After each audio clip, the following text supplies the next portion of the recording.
বদ্দিনের ঘরে জন্ম হওয়ার পরেও ওই ছেলেটা ঈমানের পথে আসা অনেক অনেক কঠিন।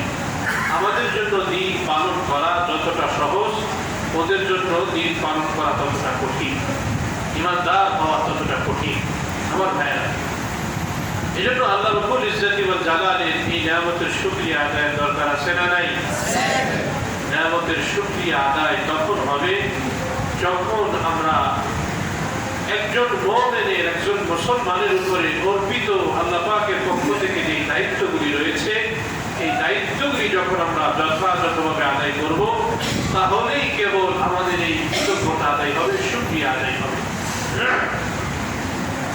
আমার ভাইরা, লাইন শাকারতুম লাযীদান্নাকুম, আল্লাহ বলে যদি তোমরা আমার নিয়ামতের শুকরিয়া আদায় করো, লাযীদান্নাকুম, তাহলে আমি আমার নিয়ামতকে তোমাদের উপরে আরো বাড়ায় দেব। সুবহানাল্লাহ।